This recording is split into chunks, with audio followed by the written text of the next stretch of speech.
안녕하세요, 여러분. 오늘 종목 제주항공 보도록 하겠습니다. 주말 사이에 정말 말도 안 되는 안타까운 사고가 있었죠. 영상 시작에 앞서서 사고 피해자분들과 피해자 유족분들께 애도의 마음을 표합니다. 네, 참으로 속상한 사고가 발생을 했습니다. 가뜩이나 어지러운 전국 상황에 전남 무안공항에서 큰 사고가 발생을 했습니다. 제주항공의 보잉 737 비행기가 랜딩 기어를 내리지 못하고 동체 착륙하면서 결국 외벽에 부딪혀 구조자 2명을 제외한 탑승객 전원이 사망을 했습니다. 당시 현장을 찍은 실시간 영상이 X 같은 SNS 매체를 통해서 전해지고 있는데 이게 뭐 어디 일상생활에서 볼 수 있는 그런 장면이 아니다 보니까요.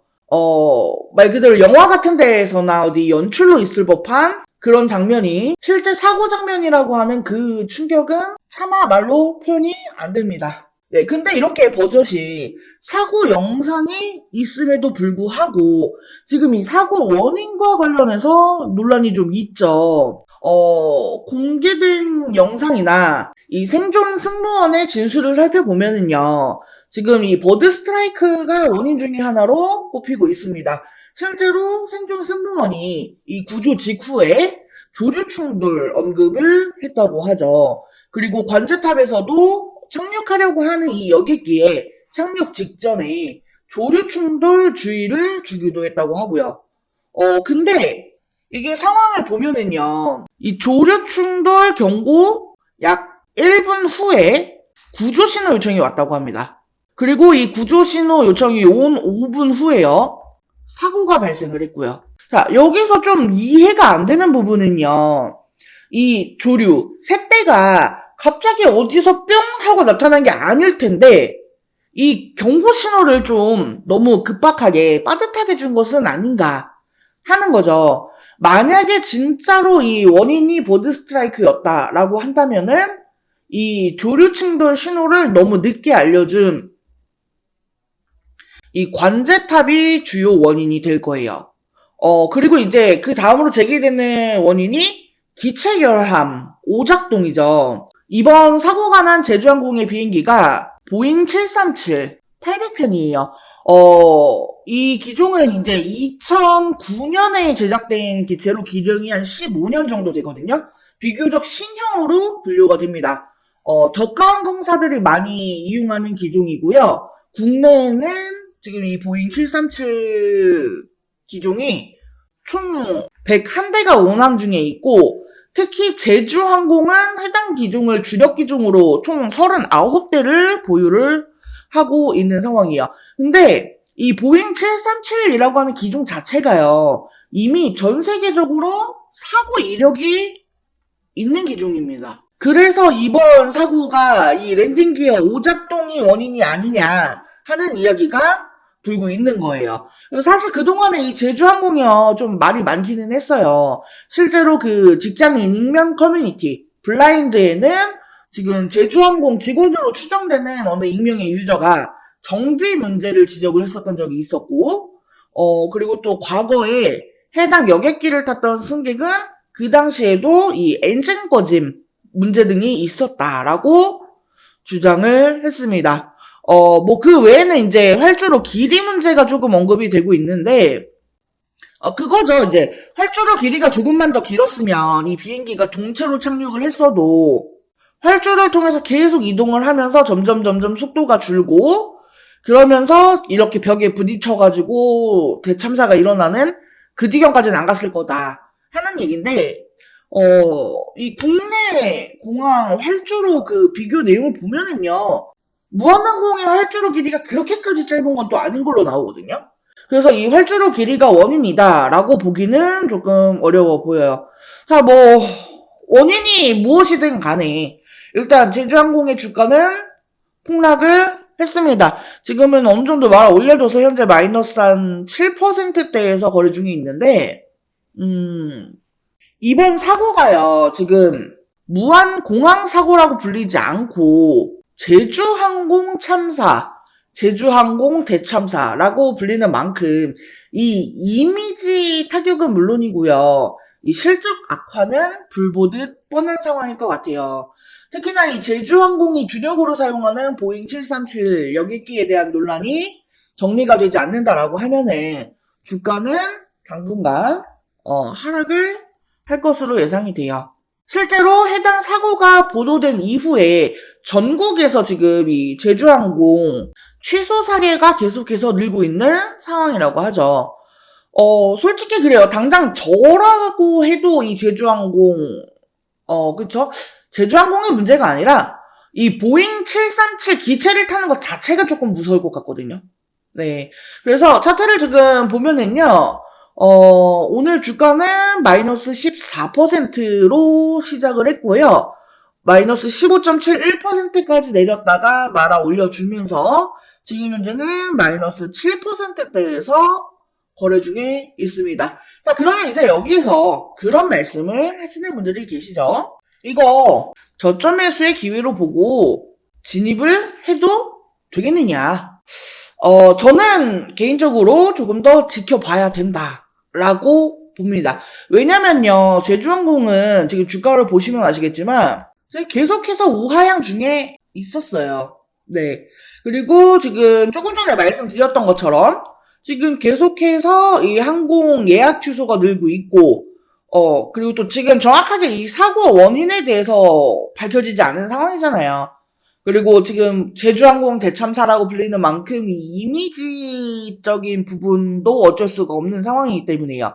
그래서 지금 이 구간에서 바로 진입을 하기보다는요, 당분간 주가가 어떻게 움직이는지를 좀 보고 결정하셔도 늦지 않을 거다. 네, 이렇게 말씀을 좀 드리고 싶어요. 그러니까 한마디로 지금과 같은 상황에서는요, 이 바닥을 잡는 것보다는요, 반등 타점. 그러니까 내가 차라리 조금 비싸게 잡더라도 이 주가가 올라오는 이 돌파 타점을 노리는 게 안전하게 투자를 할 수 있는 방법이다라고 봅니다. 네, 그래서 제주항공 타점. 네, 이 타점은 제가 우리 여러분 따로 안내를 드리도록 하겠습니다. 하단에 전화번호 보이시죠? 010-7913-1671 여기로 숫자 5번 또는 종목명 앞에 두 글자 제주라고 메시지 남겨주시면 제가 주가를 계속해서 모니터링 하면서요. 새롭게 들어오는 각종 뉴스, 이슈, 재료 일정, 그리고 실시간 수급, 변수에 따른 타점과 대응 전략까지요. 전부 다 실시간으로 안내를 드릴 수 있도록 하겠습니다. 제가 뭐 이런 거 정보 드린다라고 해서 우리 여러분들께 금전적으로 어떤 입장료나 수수료 이런 요구하는 거 일절 없이 100% 무료로 공유 드리고 있는 거니까요. 부담 갖지 마시고 편하게 메시지 남겨주세요. 자, 영상 끝까지 시청해주신 우리 여러분들을 위해서 제가 이번에 준비한 대박 종목은요. 바로 트럼프 관련주입니다. 이제 1월 20일 트럼프 정부가 정식으로 출범을 하죠. 이 트럼프는 취임 초기부터 강력한 경제적 변화와 새로운 정책들을 예고했습니다. 트럼프의 주요 정책 방향을 살펴보면 크게 4가지로 분류를 할 수가 있습니다. 첫 번째는 감세 정책이에요. 트럼프는 법인세를 대폭 낮추겠다고 선언하며 기업 활동을 장려한 정책을 추진했습니다. 이는 미국 기업들의 순이익 증가를 목표로 한 것으로 주식시장에 긍정적인 영향을 줄 것으로 예상이 되고 있죠. 그리고 두 번째는 인프라 투자 확대입니다. 도로, 공항, 철도 등 인프라 재건에 막대한 예산을 투입하겠다는 공약은 관련 산업에 큰 기대감을 불러일으켰죠. 이런 공약 덕분에 전통 산업의 주가에 많은 관심이 집중되고 있습니다. 세 번째는 보호무역주의 강화입니다. 트럼프는 자국민 우선주의를 선호하죠. 아메리칸 퍼스트. 이는 해외 수입품에 관세를 부과하고 미국 내 제조업과 고용 창출을 강조한 정책이라고 합니다. 아마 이 때문에 지금 미국 주식에 투자를 하시려는 분들이 굉장히 많은 것으로 알고 있는데 이와 관련해서 국내에서는 오히려 이 관세에서 자유로운 종목들이 반사이익을 얻을 수도 있다라는 기대감에 관심을 받고 있습니다. 마지막은 에너지 산업 활성화입니다. 석탄, 석유, 천연가스와 같은 이 화석 연료 산업을 다시 활성화하겠다는 약속도 이 트럼프 행정부의 큰 특징 중 하나였습니다. 때문에 신재생 에너지라거나 하는 분야에서는 이 트럼프 리스크라는 악재로 반영이 되었었죠. 자, 이와 같은 내용으로 최근에는 탄소 중립, 이 CCUS 산업에 다시금 관심이 쏠리고 있습니다. 위와 같은 트럼프 정책들을 기반으로 이 수혜를 볼 가능성이 높은 주식 분야는 크게 7가지로 분류를 할 수가 있겠습니다. 이거는 최근에 트럼프가 그 뉴욕 증권거래소 증시 개장 행사에 방문해서 연설을 했었던 내용과도 좀 통하는 내용들이 있어요. 그러니까 트럼프가 찍어준 답안제다라고 보시면 될 것 같아요. 그래서 당시에 트럼프 연설을 조금 요약을 해보면은요. 먼저 다른 어떤 나라에서도 볼 수 없는 강력한 인센티브를 제공할 것이라고 했습니다. 결국은 이거는 이제 감세 정책과 연동되는 내용이죠. 법인세를 21%에서 15%로 낮추겠다고 했고요. 미국에 투자하는 기업, 개인에 신속하게 승인 허가하겠다고 했습니다. 그리고 에너지 생산을 팍팍 늘릴 것이며 물가는 안정될 거라고 했고요. 또 금융 규제를 풀어줄 것을 언급을 했습니다. 마지막으로 AI, 암호화폐의 승자가 될 것이며 특히 전력이 부족한 상황임을 잘 알고 있다고 했죠. 여기서 원전을 계속 강조를 했어요. 그래서 이 트럼프의 정책과 NISE 연설 기반으로 이 수혜를 볼 가능성이 높은 주식 분야는 대략 이렇게 7가지로 분류를 할 수가 있겠습니다. 제가 준비한 대박 종목 또한 여기에 해당이 됩니다. 그리고 이번 대박 종목은 기존에 추천을 드렸던 것처럼 한 종목에 국한해서가 아니라요. 이 트럼프 정부 출범 시 큰 수혜를 볼 수 있는 종목들로 구성이 되어 있습니다. 그래서 제가 따로 자료를 준비해 두었고요. 지금 이 내용들은 그 자료들의 일부예요. 단기성으로 보고 마무리할 종목이 아니라요. 이 트럼프 정부 출범 후에 수혜를 볼 수 있는 종목들이다 보니까 이번에는 제가 기존에 드렸었던 종목들보다는 어쩌면 조금 더 길게 가져갈 수도 있을 것 같습니다. 새롭게 시작하는 트럼프 2기에서 나도 주식으로 목돈 마련 좀 해보고 싶다 하시는 분들은요. 여기 전화번호 010-7913-1671로 대박이라고 메시지 남겨주세요. 해당 대박 종목은요. 제 채널을 구독해주시고 영상을 시청해주시는 우리 여러분들께 모두 무료로 공유를 해드리는 거니까요. 부담 갖지 마시고 편하게 메시지 남겨주시고 좋은 수익 가져가셨으면 좋겠습니다.